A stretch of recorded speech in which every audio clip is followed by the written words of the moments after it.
Alors, cours numéro 5, donc nous avons parlé dans le cours numéro 4 de méiose. Nous avons simplement observé des figures de méiose, nous avons fait une préparation, donc un protocole qui a permis de vous faire manipuler pour que vous voyiez, pour que vous aperceviez des figures de méiose dans l'ail des ours, Allium ursinum.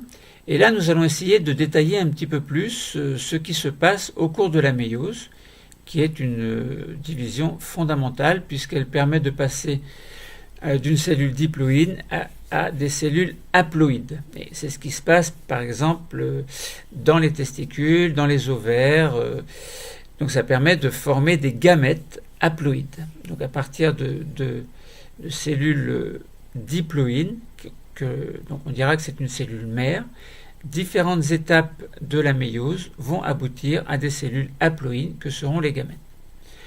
Donc la méiose, très important, on verra qu'il y a des différences fondamentales avec la mitose qui, elle, est une division cellulaire qui correspond plutôt à une reproduction conforme.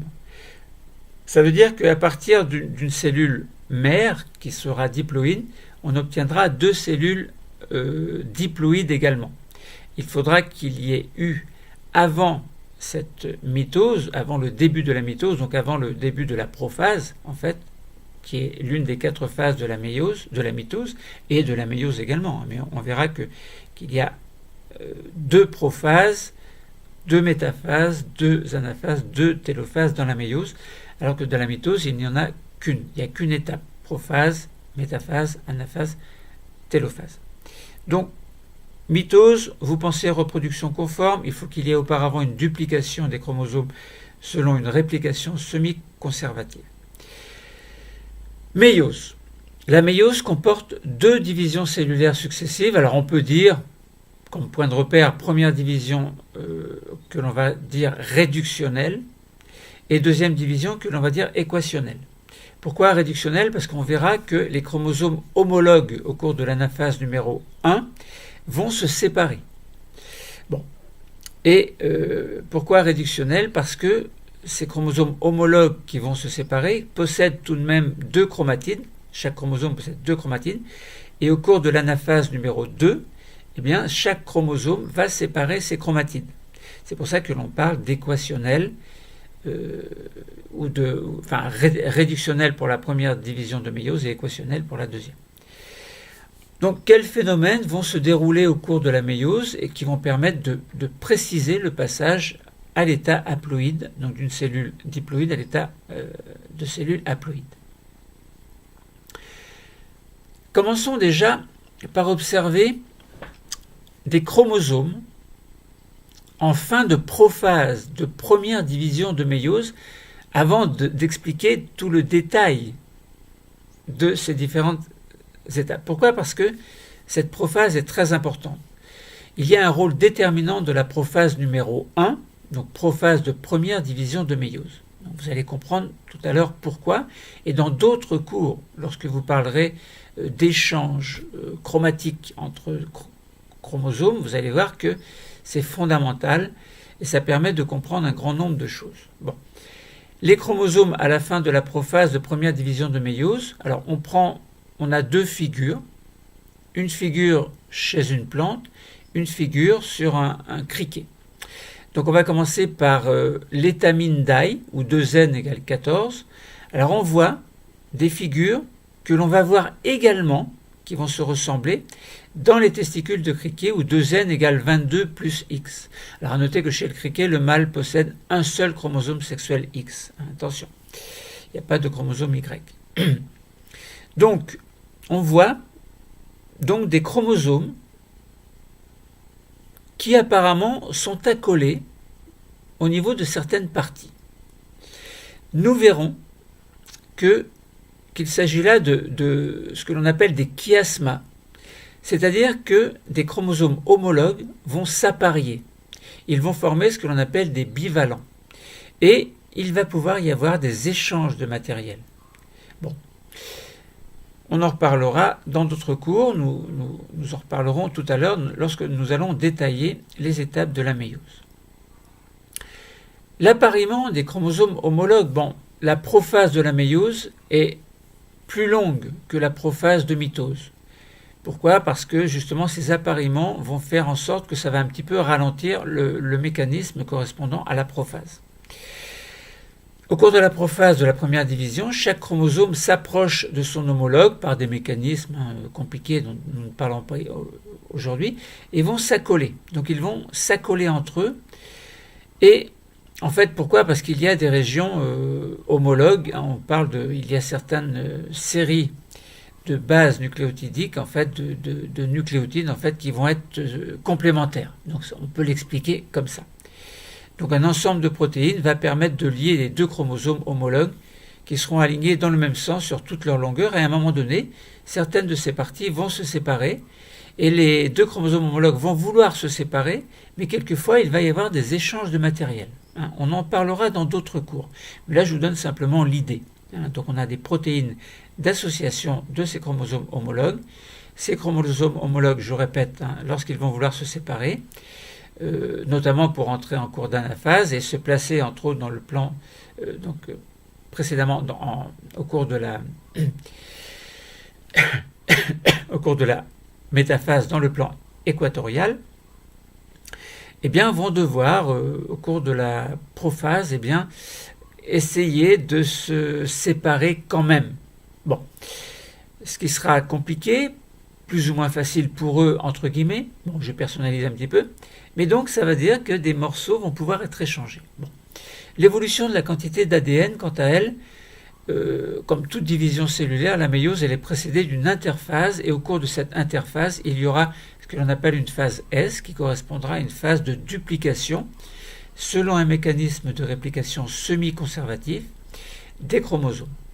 Donc l'ADN va se répliquer. Donc si on observe un graphe quantité d'ADN par cellule en fonction de la quantité en fonction du temps, eh bien on va voir qu'à partir d'une quantité de numéro, une quantité 1 d'ADN, quantité totale 1, eh bien il va y avoir tout doucement, lentement, régulièrement, un doublement de cet ADN. On passera à une quantité 2N.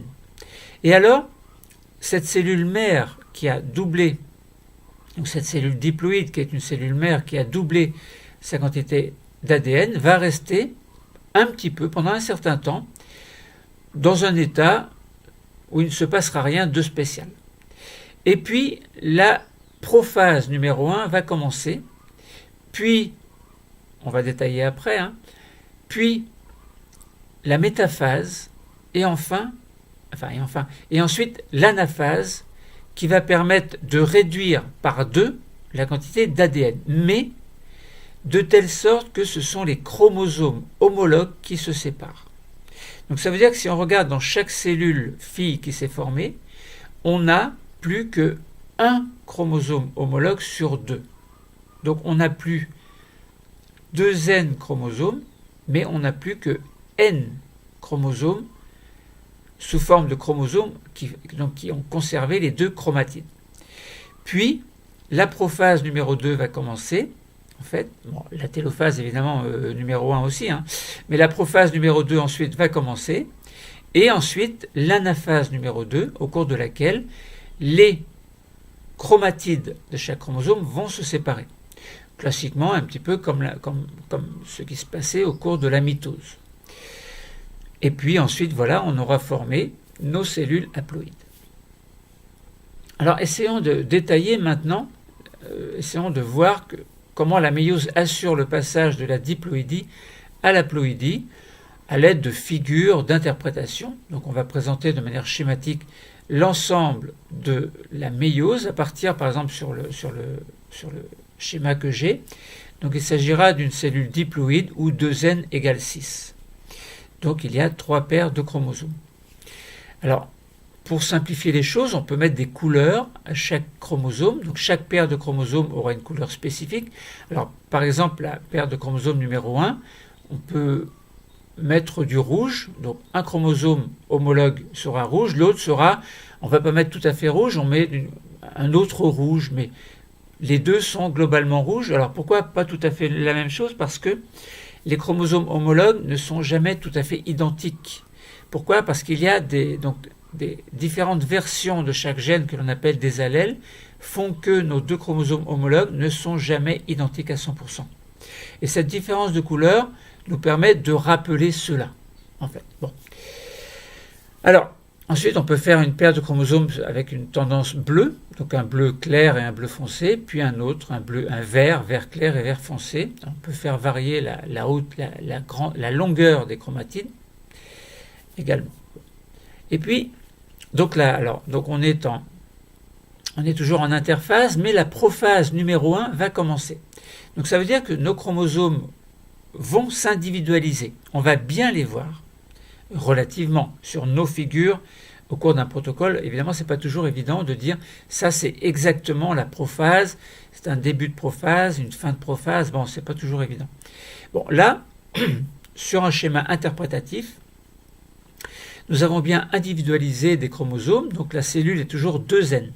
Tant qu'on n'est pas en fin d'anaphase, on est toujours à 2N chromosomes, mais qui a doublé sa quantité d'ADN. Donc on serait en quelque sorte à 4N. Bon, on va raisonner sur 2N, mais avec pour chaque chromosome 2 chromatides.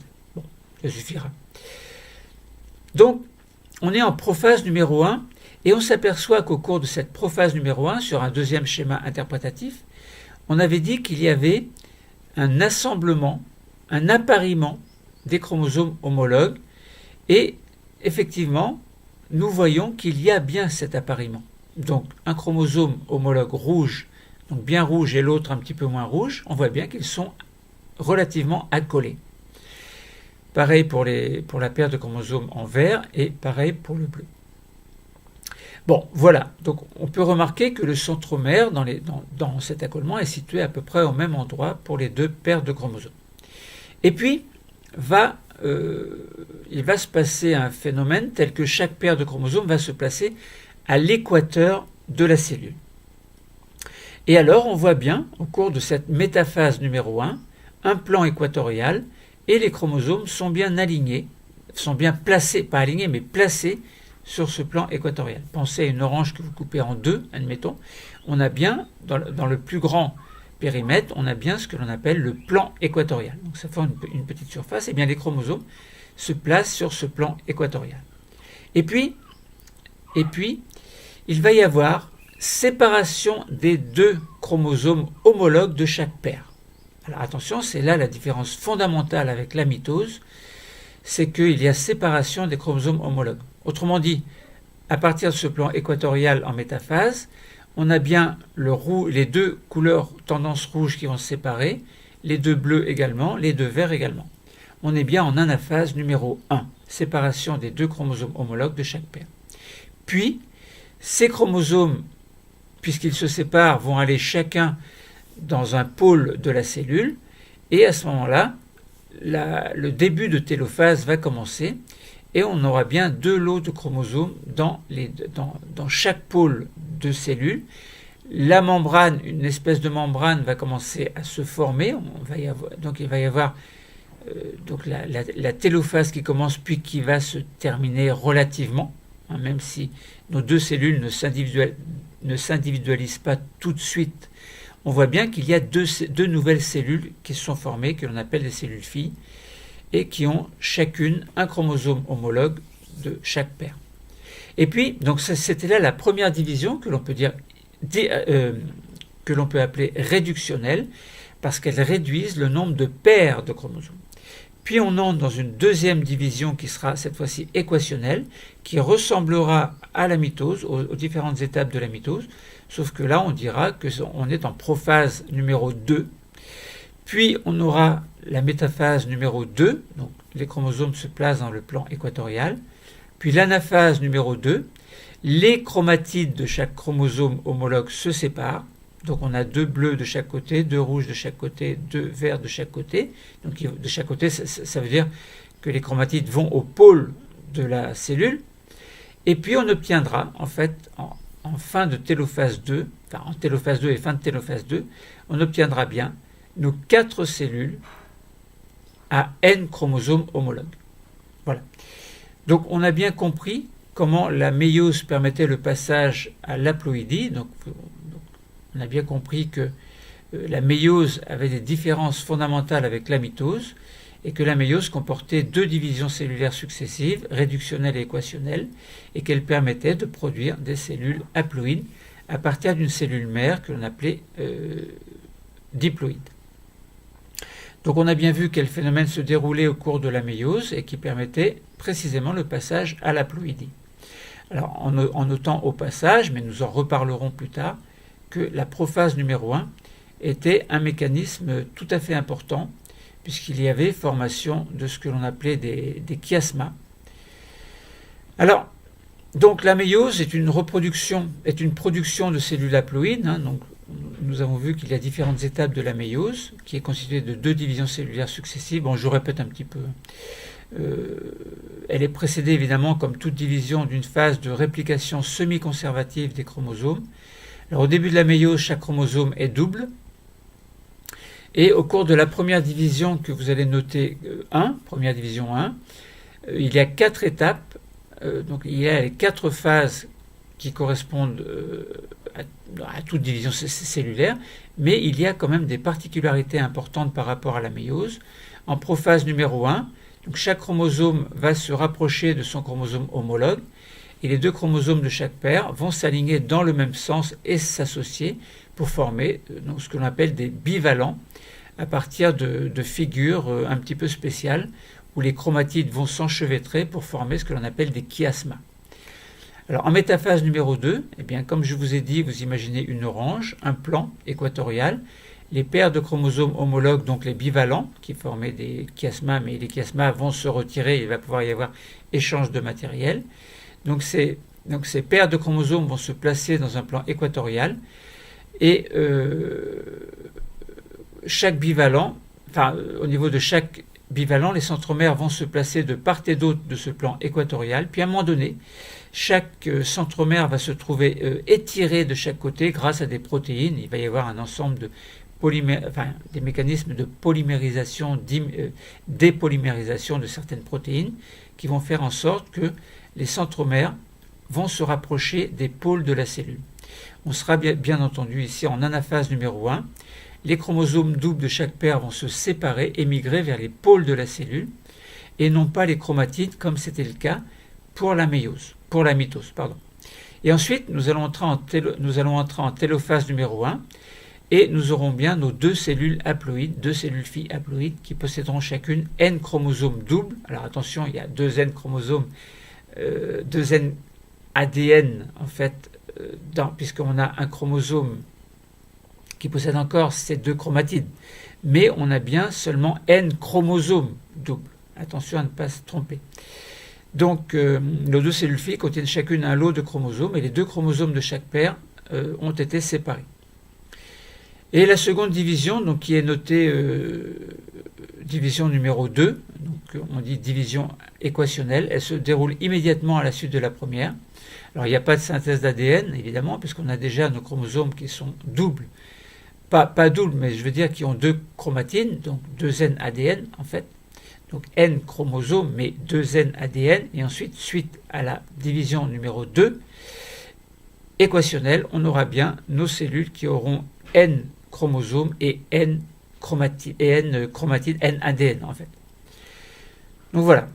Donc on a bien la méiose. La méiose a bien modifié le karyotype. On a bien...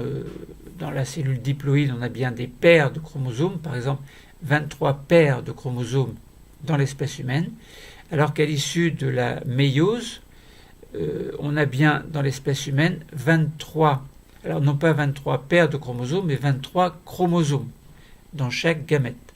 Et ce qui fait qu'au cours de la fécondation, on aura bien 23 plus 23, on rétablira la diploïdie et on passera à une cellule œuf à 23 paires de chromosomes. Voilà, donc nous avons bien expliqué ces mécanismes de la méiose. Le cours est terminé. Merci.